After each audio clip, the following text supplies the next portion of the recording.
mankind of earth. I am Michael, prince of the archangels, and the love that I bear is a salute today to the Elohim who represent the magnificent divisions and subdivisions of the infinite flame of Alpha and Omega. I come then today to this earth, surfeited as it is in the dust of centuries of archaic learning, which have not produced the spiritual power to give freedom to mankind, in the hope that the radiance which I bring to the earth, together with those universal angels of the cosmic heart, will bring forth in the feeling world of mankind a realization that the power of the sacred fire is the creative power which produced all manifestation and brought it into form. Gracious ones, the outer manifestation is but a page of the manifest volumes of the radiance of the creative splendor, that which has never yet been brought forth into manifest form. In all of the time that has elapsed from that moment when the first photon of light effused itself into the universe until this present day, that which has been is less than a page in the celestial book of the purposes of God, hidden yet from the view of the angelic host, certainly therefore not revealed to mankind, who in their own outer thought do feel that because of the wonder of their discoveries, they now have captured the majority of all scientific knowledge. What a pity then that mankind will so limit themselves and thus not provide avenues of radiance into which they can pour the flight of the soul. Do you understand, precious ones, that movement is going on all the time? That individuals are moving forward into the light, and that the light is enfolding them.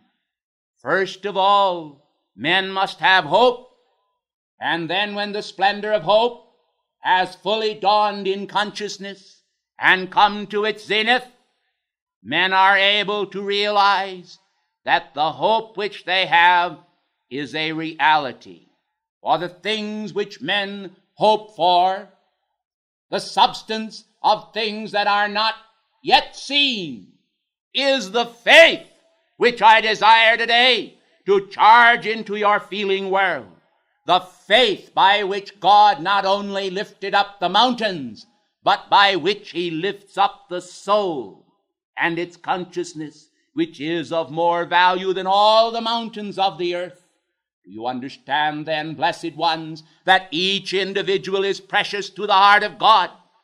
You are not just a grain of sand, but turning worlds in the space of God, upon whom the Son of Righteousness is risen with healing in his wings.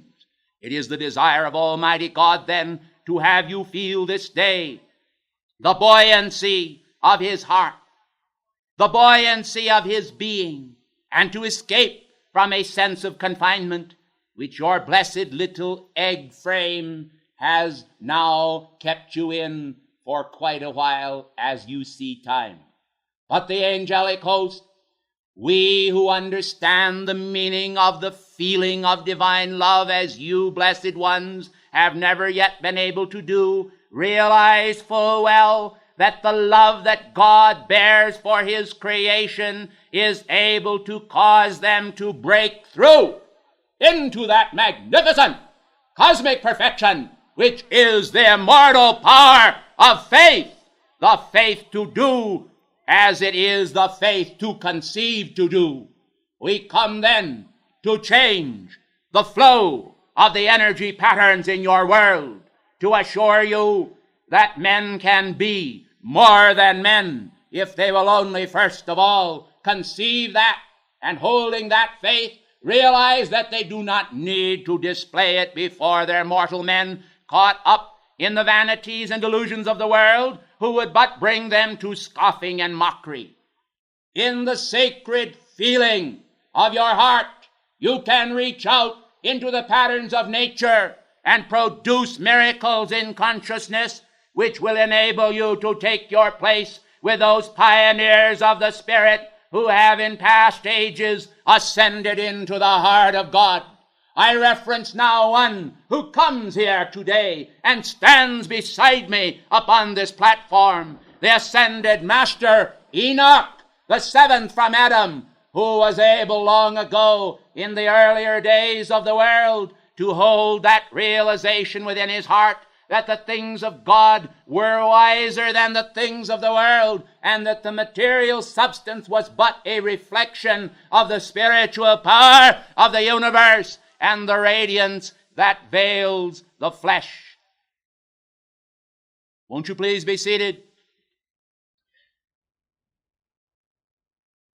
Out of the depths of your hearts you have called unto God, and he has heard your voice this day, and he has determined, because of the peril in the world and the situations that now plague mankind, that as an act of infinite mercy, he will today send more than 10,000 angels to every continent upon this world, and see to it that each band of angels carries a censer from the altars of the sacred fire upon the planet Sirius, which contents will be strewn over the nations in order to produce a greater hunger in the hearts of men for faith to peer beyond the veil and into the realm where the light itself pulsates and beats the majesty of the divine intent.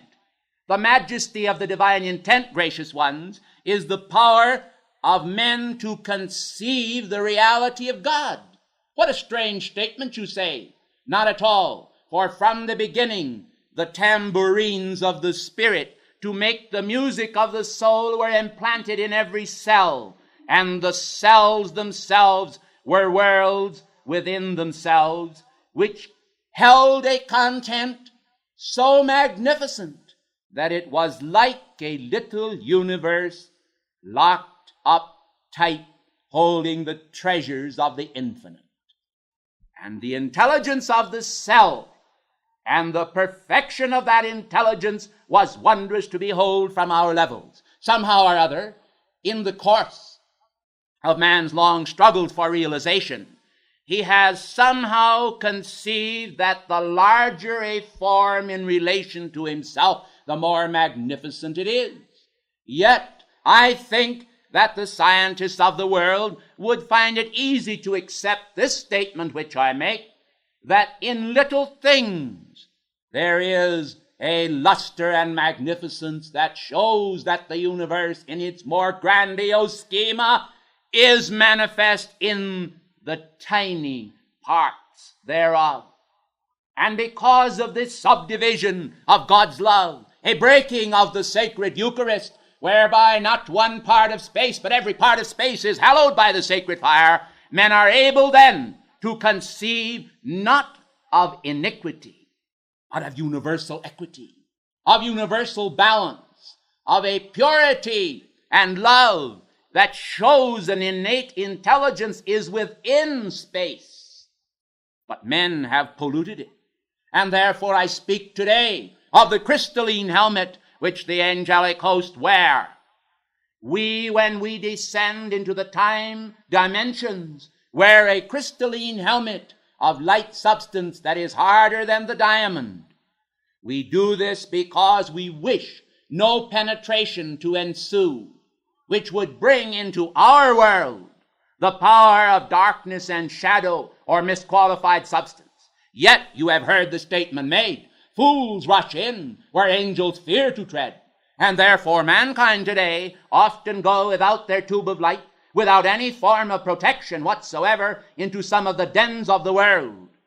If you will permit me to use your own form of address, and there in those places of iniquity where the dark spirits assemble to vampirize mankind, individuals pick up in their feeling world those negatives which then linger long afterward as the seeds of dis-ease and produce those unhallowed states of consciousness and unhappiness which sometimes produce a terrible manifestation of the suicide entity. Will you come with me then into a higher state? For a moment, could you conceive of yourselves as spiritual beings? Can you forget the veil of flesh through which you live, in which the divine radiance is hidden? Can you forget it for a moment? Will you do it? It is first necessary that I have your consent. And if you give me your consent, then I say in the name of Almighty God, let the power of infinite faith break the bonds of the flesh. Let men understand the meaning of the loosening of the silver cord and the breaking of the golden bowl, not as a permanent activity, but as an activity of God realization. And will you rise now 6 feet above your heads in your finer vehicles and cognize that if you can do that, you can go 60 and 600 and farther yet, penetrating the atmosphere. It is our understanding that a statement was made by one of your theologians held somewhat in repute and disrepute, an individual known as Bishop Pike, to the effect that the ascension was an ascension into nowhere.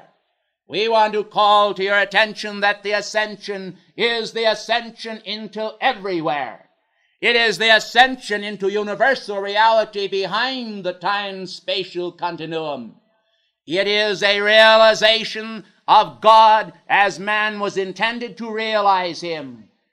A situation where the drop drinks the ocean and where the ocean absorbs the drop, with no sacrifice whatsoever of identity or realization. Won't you please be seated? I wish you to now forget your physical bodies.